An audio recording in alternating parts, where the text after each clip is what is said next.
Cervicobrachial syndrome, pain runs from your neck down your arms.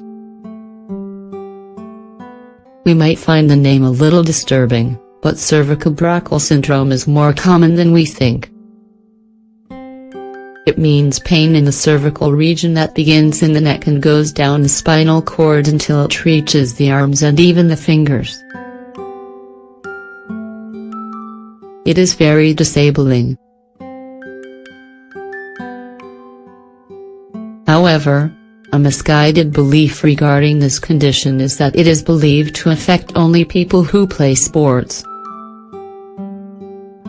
Factors such as stress, chronic anxiety and even arthritis lead to this kind of very painful disorder. Below we would like to provide more information about this problem that is not often discussed. Cervicobrachial syndrome, when movement becomes painful. Moving your head, reaching for something, sitting, reading, laying down, even breathing, everything is done with great suffering. Cervicobrachial syndrome is mainly focused on the spinal column. We are not facing a simple case of whiplash or a pulled muscle. It is much more. Imagine the region above the spinal column. This means vertebrae C1 to C7, which are precisely the smallest.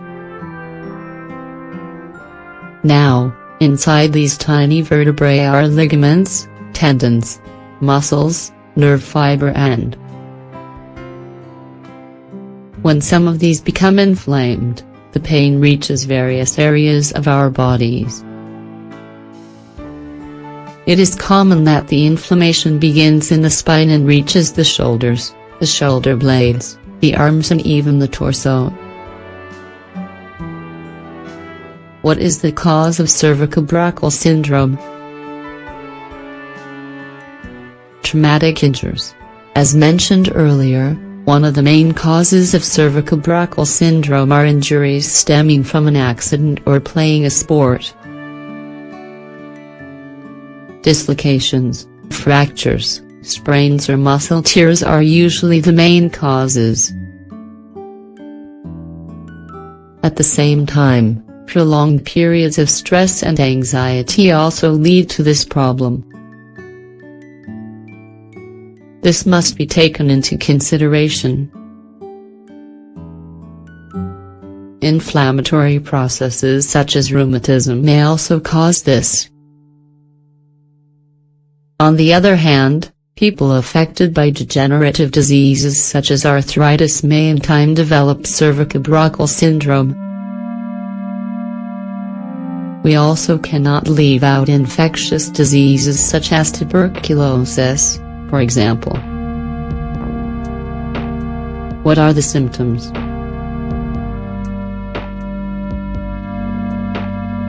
Surely you have heard someone say, "It's like I've been stabbed in the back."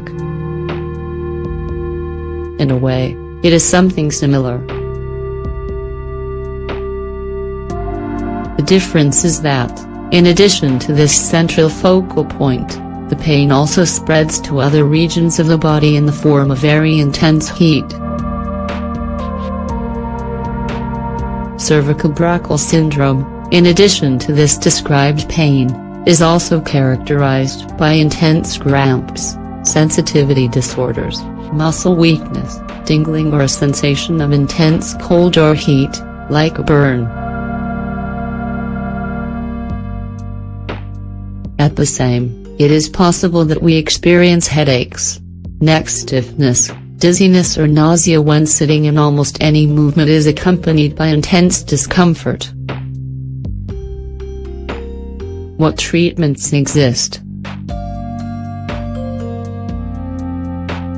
Cervicobrachial syndrome requires a highly personalized treatment that only health professionals can offer. In the first place, it is necessary to utilize the correct drugs to reduce the inflammation. Physiotherapy plays a part in battling the pain and restoring movement to the extremities. Another very appropriate technique is hot and cold therapy. Hot showers, hot water bags and even massages with rosemary and alcohol are very effective. We also cannot forget that when we are diagnosed with cervicobrachial syndrome, it is necessary to take bed rest. All of these conditions with great musculoskeletal pain require that, above all, we think about life differently. Specialists recommend resting on your back with the arm that is experiencing pain just behind your head. Cervicobrachial syndrome has a good prognosis. Generally, cervicobrachial syndrome has a good prognosis. What does this mean? It means that people with a good clinical history have a natural tendency towards improvement within 4 to 6 weeks. Without a doubt, the essential problem is with patients with some form of rheumatism or arthritis. When confronted with chronic diseases, it is normal to experience some periods of improvement mixed in with weeks of intense discomfort. In our case, if we suffer some of these discomforts, we must do everything possible to lead a healthy lifestyle.